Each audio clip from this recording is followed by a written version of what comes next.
아버지 하나님, 사순절 넷째 주일로 저희들이 하나님 앞에 좀 더 온전한 모습과 자세로 살아갈 수 있는 비결이 무엇인가를 아버지 하나님의 말씀을 통해서 깨닫고자 합니다. 주님께서 저희들에게 함께하여 주시고 이 시간 성령을 보내주셔서 말씀을 전하는 자나 듣는 자가 성령의 강권하심과 성령의 역사하심 속에 함께 참여하는 귀한 말씀의 시간 되게 하여 주옵소서. 예수 그리스도의 이름으로 기도드리옵나이다. 아멘. 하나님의 말씀 시편 제32편입니다. 하나님의 말씀 듣기 바랍니다. 허물의 사함을 얻고 그 죄의 가리움을 받은 자는 복이 있도다. 마음에 간사가 없고 여호와께 정죄를 당치 않은 자는 복이 있도다. 내가 터설치 아니할 때에 종일 신음함으로 내 뼈가 쇠하였도다. 주의 손이 주야로 나를 누르시오니 내 진액이 화하여 여름 가물에 마른같이 되었나이다. 내가 이르기를 내 허물을 여호와께 자복하리라 하고 주께 내 죄를 아뢰고 내 죄악을 숨기지 아니하였더니 곧 주께서 내 죄의 악을 사하셨나이다. 이로 인하여 무릇 경건한 자는 주를 만날 기회를 타서 주께 기도할지라. 진실로 홍수가 범람할지라도 저에게 미치지 못하리이다. 주는 나의 은신처이오니 환난에서 나를 보호하시고 구원의 노래로 나를 애우시리이다. 내가 너의 갈 길을 가르쳐 보이고 너를 주목하여 훈계하리로다. 너희는 무지한 말이나 노새같이 되지 말지어다. 그것들은 자갈과 굴레로 단속하지 아니하면 너희에게 가까이 오지 아니하리로다. 악인에게는 많은 슬픔이 있으나 여호와를 신뢰하는 자에게는 인자하심이 두루리로다. 너희 의인들아 여호와를 기뻐하며 즐거워할지어다. 마음이 정직한 너희들아 다 즐거이 외칠지어다. 아멘.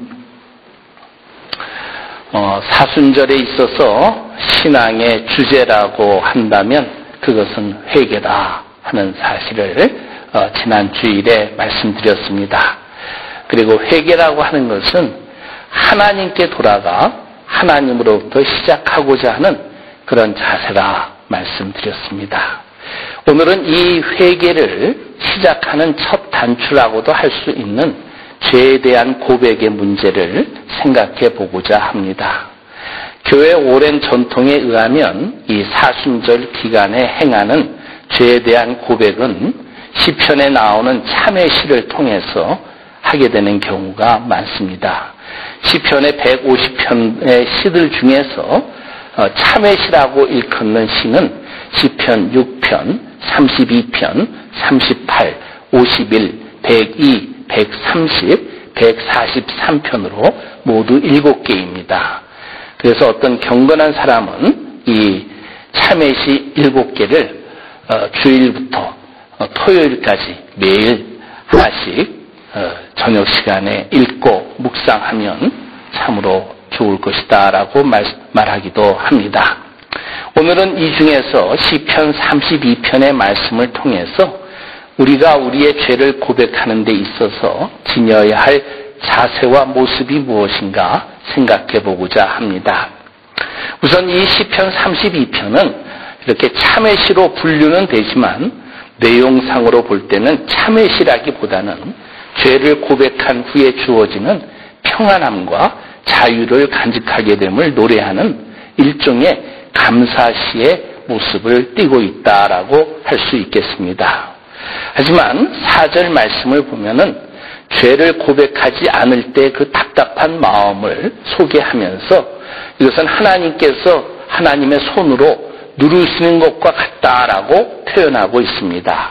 주의 손이 주야로 나를 누르시오니 내 진액이 화하여 여름 가물에 마른같이 되었나이다.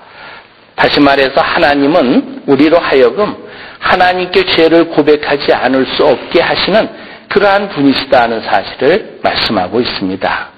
이렇게 죄를 고백하는 것이 하나님께서 개입하실 정도로 아주 중요하다고 하는 사실을 알게 해준다고 하는 점에서 이 시편 32편은 참회시라고 말하기에 부족함이 없겠다 할 수 있습니다.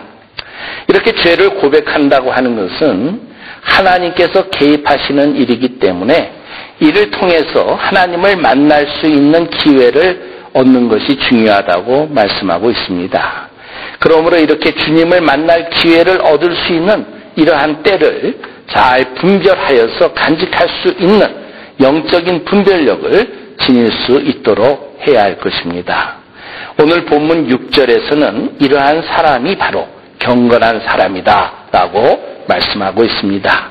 이로 인하여 무릇 경건한 자는 주를 만날 기회를 타서 주께 기도할지라. 여기서 기도한다는 것은 죄를 고백한다고, 고백의 기도라고 이해하면 더 좋을 듯합니다. 그러면 이제 오늘 본문인 이 시편 32편의 말씀을 좀 더 구체적으로 보면서 죄의 고백의 문제를 생각해 보도록 하십시다. 먼저 1절과 2절의 말씀을 보면 죄의 종류에 따르는 용서의 모습이 나타나고 있는 것을 볼 수가 있습니다. 허물의 사함을 얻고 그 죄의 가리움을 받은 자는 복이 있도다. 마음에 간사가 없고 여호와께 정죄를 당치 않은 자는 복이 있도다.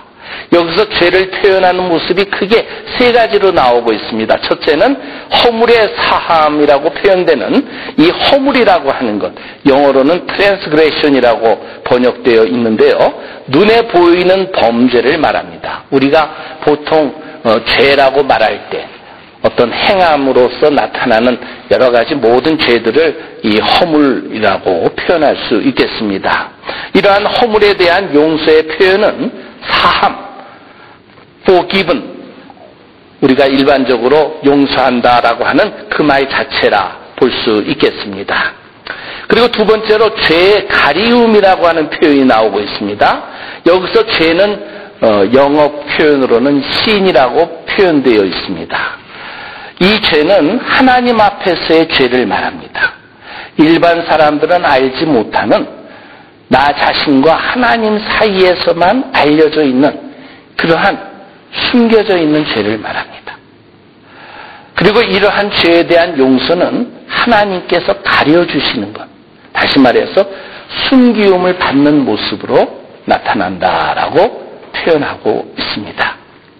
그리고 세 번째로는 마음에 간사가 없고 여호와께 정죄를 당하지 않는 죄가 나옵니다.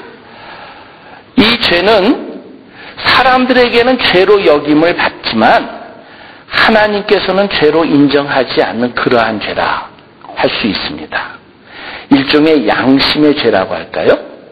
사회적으로는 소위 내부 비리 폭로와 같은 그런 죄를 말합니다. 자기가 속해 있는 단체나 자기가 살고 있는 국가의 어떤 잘못을 폭로함으로써 자기 편에서는 변절자나 배반자로 여김을 받게 되지만 더 많은 사람이나 인류를 위해서는 불행을 막고자 저지른 그러한 경우의 죄를 말합니다. 이런 사람들을 우리는 양심범이다 그렇게 말하죠. 자기 양심 때문에 지켜야 할 어떤 규율이나 법을 지키지 않은 그러한 양심범이라고 표현하는 경우가 있는데 이러한 죄에 대해서는 하나님께서 정죄하지 않으심으로 너 죄인이다 라고 해주시지 않음으로써 그 죄를 용서하신다 하는 그러한 표현이라고 볼 수가 있겠습니다. 이렇게 죄에 대해서 세 가지 큰 모습이 나타나고 있는데 이러한 모든 죄에 대한 그 하나님의 용서 그리고 하나님께서 가려주시는 것 그리고 죄로 인정해 주시지 않는 이러한 모습들 이것을 시편 32편에서는 복이 있다라고 말씀하고 있는 것입니다. 우리는 이러한 용서받는 모든 모습을 복이 있다라고 하는 관점에서 볼 때 이것을 은혜라 말할 수 있습니다. 이러한 은혜의 시작은 바로 죄의 용서에서 비롯된다 하는 사실을 여기에서 알 수가 있고 이러한 죄의 용서는 바로 우리들의 그 고백에서 비롯된다고 하는 사실을 또한 알게 됩니다. 그러므로 우리는 이러한 과정을 통해서 이러한 사실을 알 수 있게 됩니다. 그것은 우리가 우리 자신을 죄인으로 드러내기까지는 죄인을 용서하는 하나님의 은혜를 알 수 없다 하는 것입니다. 그러므로 우리가 나 자신의 죄를 고백한다는 것이 얼마나 중요한 것인가 하는 것을 여기에서 알 수 있다 하는 것입니다. 두 번째로 오늘 본문에서 우리는 죄를 고백하는 길이나 그 방법을 볼 수가 있습니다. 일반적으로 사람들은 자기들에게 어떤 고통과 어려움이 주어질 때 자기들의 잘못과 죄를 고백하곤 합니다. 이런 점에서 고통과 환난이 사람들로 하여금 죄를 고백하게 하는 가장 일반적인 방법이라고 할 수 있습니다. 이것은 하나님의 백성들에게도 예외가 아닙니다. 우리 믿는 사람들도 평소에는 자기의 잘못이나 죄에 대해서 무관심하다가도 어떤 어려움과 고통이 생기면 자기의 잘못을 생각하고 그것을 고백하고자 합니다. 특히 우리 믿는 사람들의 경우는 이렇게 나의 잘못을 고백하면 하나님께서 용서해 주시고 회복시켜 주신다 하는 그 하나님의 약속을 믿기 때문에 일반 사람들보다도 고백하는 일에 더욱 용기를 나타낼 때가 있습니다. 하지만 그럼에도 불구하고 죄를 고백하지 않는 경우도 많이 있습니다. 특히 잘못한 일이 자기 자신의 이익이나 명예 그리고 고백함으로써 겪게 될 손해가 아주 막심하다고 여길수록 자신의 잘못을 고백하지 못하는 그러한 경우가 많이 있습니다. 소위 자존심이 센 사람들의 경우 또 웬만해서는 자기의 잘못을 인정하거나 고백하지 않으려고 하는 것을 많이 봅니다. 그리고 지위가 높은 사람이나 높은 명예를 가진 사람 역시 자신의 잘못을 인정하거나 고백하려고 하지 않는 경우를 많이 볼 수가 있습니다. 요즘 한국에서는 장관으로 선임된 사람들의 청문회가 열리고 있는데 그 사람들의 그 뒷조사를 해보니까 정말 일반 사람들로서는 상상하기 어려운 많은 숨겨진 그러한 그 모습들이 있더라는 것이죠. 이러한 것들을 국회 청문회를 통해서 이렇게 낱낱이 드러내고 있는데 여기에 대해서 자신의 어떤 잘못을 은폐하려고 하지 그것을 떳떳하게 고백하는 모습을 별로 볼 수 없는 그러한 현실을 통해서도 보면 그러하다라고 생각이 됩니다. 오늘 시편 32편 본문은 그 표제에 있어서 다윗의 시라고 되어 있습니다. 다윗 역시 왕으로서 자신이 지은 잘못에 대해서 고백하지 않고 숨기려고 했던 자신의 모습을 염두에 두고 이러한 노래를 불렀다라고도 볼 수가 있겠습니다. 이렇게 자기 자신의 잘못을 고백하지 않는 모습이 오늘 본문에 소개되어 있습니다. 그것은 3절에 토설치 아니할 때라고 표현된 모습입니다. 영어로는 내가 침묵을 지키고 있을 때 I kept silent 이렇게 그 번역이 되어 있는데요. 이것은 자기의 죄를 인정하기를 거부하는 것으로서 거기에 대해서 침묵하고 그것을 어떻게 하면 좀 숨기려고 하는 그러한 모습을 말합니다. 그런데 이러한 경우 그 죄는 바로 그 사람의 정체성이 되고 맙니다. 그 사람의 아이덴티티가 되고 맙니다. 여러분들 옛날에 모세는 이러한 경우를 두고 이런 말을 했습니다. 너희 죄가 너희를 찾아낼 줄 알라는 아주 무시무시한 말을 하였습니다. 그것은 무슨 뜻입니까? 너의 아이덴티티는 너의 죄에 있다. 네가 숨기고 있는 그 죄에 있다는 그러한 의미인 줄 압니다. 그래서 그 죄는 당사자에게 해를 줍니다. 그리고 그 마음을 점점 굳어지게 합니다. 우리가 드라마 같은 것을 보면 한 번 잘못한 사람이 그걸 숨기려고 더 큰 잘못을 하는 것을 볼 수 있지 않습니까?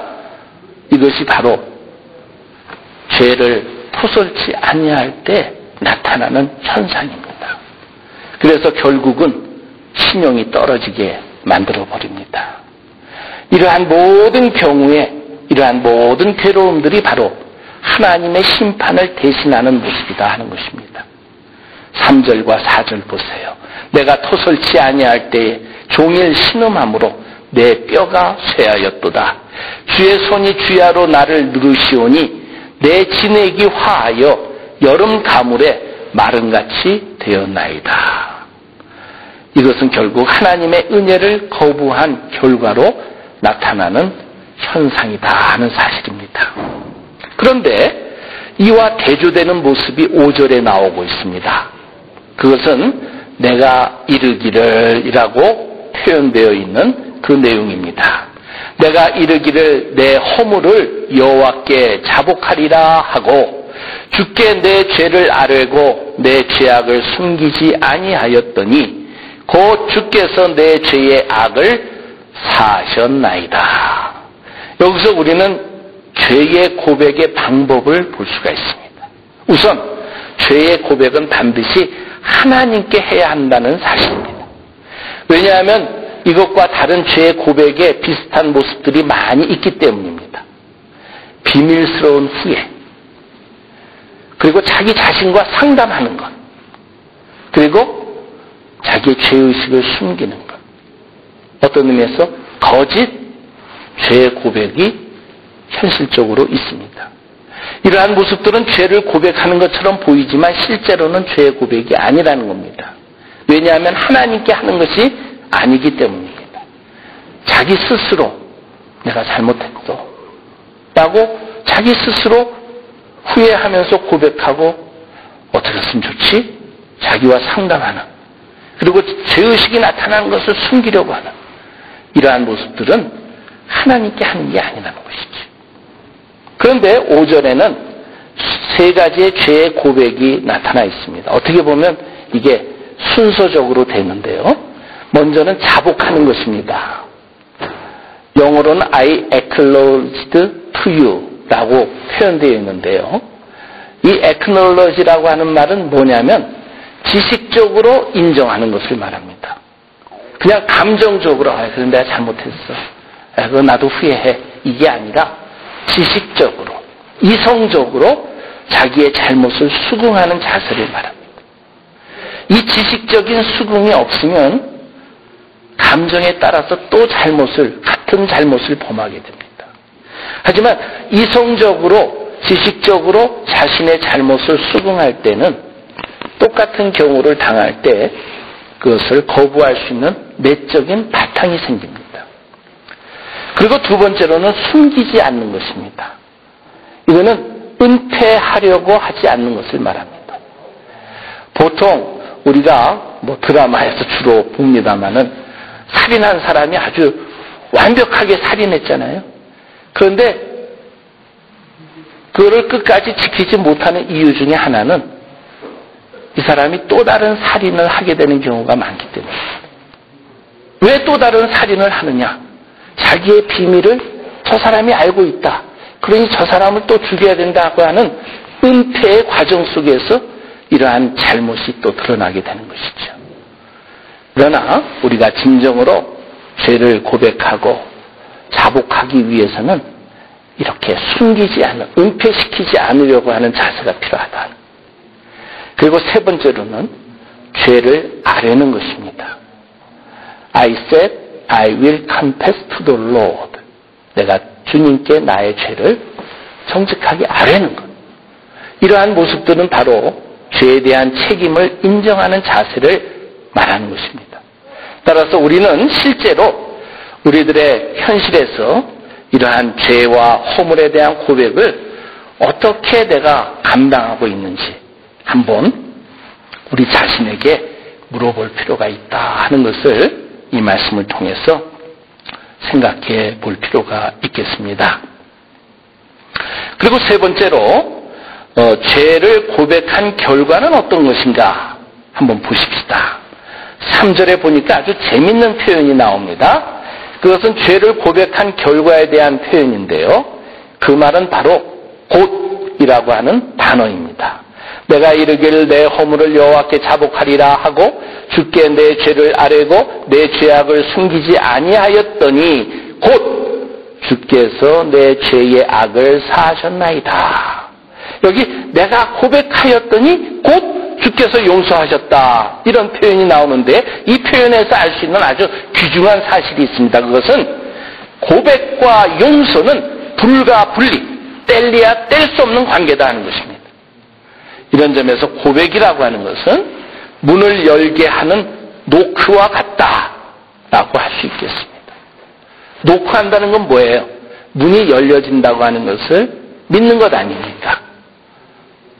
이런 점에서 우리가 고백한다고 하는 것은 바로 믿음이다 하는 것입니다. 그러므로 하나님께 대한 죄의 고백은 하나님 안에서의 신앙의 고백인 것이다 라고 볼 수 있다는 것이죠. 이렇게 믿음이란 우리가 죄인이라고 하는 것과 하나님은 은혜로우시다는 것을 동시에 깨닫게 해주는 그러한 모습이 있다는 것을 우리가 여기에서 알 수 있게 됩니다. 내가 고백하였더니 곧 주께서 용서하셨다. 이것은 참으로 귀중한 표현입니다. 죄의 고백과 하나님의 용서는 뗄래야 뗄 수 없는 관계다. 그리고 동시적으로 이루어질 수 있는 그만큼 가까운 모습이다 하는 것을 우리가 알아야 될 줄 압니다. 이렇게 죄를 고백하는 일은 신중해야 합니다. 왜냐하면 죄를 고백하는 일은 하나님께 한다고 하는 점에서 어떤 정직성과 통전성, 영어로는 인테그리티라고 하는데 그러한 것이 요구되고 있기 때문입니다. 우리가 잘 아는 성 어거스틴은 이런 말을 했습니다. 죄의 고백이 당신의 의로움을 나타내고자 하는 자랑이 되게 하지 말고 또한 하나님의 용서에 대해서는 이를 쉽고 간편한 것, 이지한 것이라고 추측하지 마십시오 라고 경고합니다. 왜냐하면 이러한 잘못된 자세는 간사한 것으로서 용서받는다고 하는 것을 하나님의 사건으로서가 아니라 자기 스스로 만족하는 것으로 치부해 버릴 수 있는 위험이 있기 때문입니다. 하지만 용서함은 하나님으로부터 비롯되는 진정한 의로움의 결과이지 우리들 만족을 위해서 우리가 만들어낼 수 있는 것이 아니다는 사실을 우리는 꼭 알아야 될 줄 압니다. 따라서 우리는 우리가 실수할 수 있는 이러한 잘못된 죄의 고백의 모습들을 한번 살펴볼 필요가 있습니다. 이러한 모습들은 하나님의 용서를 이지하게 여기기 때문에 우리들로 하여금 매우 조심해야 될 그러한 모습이라고 볼 수가 있습니다. 제가 한 5가지로 정리했는데요. 첫째는 회개를 상투적이고 판에 박힌 모습, 루틴한 자세로 하는 그러한 모습입니다. 우리가 가끔 믿는 사람들 중에 보면은 그저 조금 잘못해놓고 주여 회개합니다. 이런 말을 반복하는 사람 많습니다. 이건 루틴한 상습적이고 판에 박힌 회개입니다. 이거 우리가 거절할 필요가 있습니다. 두 번째, 회개를 대수롭지 않게 여기는 자세입니다. 회개한다고 하나님이 들어주실까? 이런 마음에서 그래도 교회에서 하라고 하니까 해야지. 이런 자세, 대수롭지 않게 여기는 자세. 그리고 피상적으로 가볍게 하는 회개. 여기는 뭐가 빠졌어요? 자기의 잘못에 대한 이성적인 판단이 빠져 있습니다. 그리고 진정한 심각성이 결여되어 있는 회개.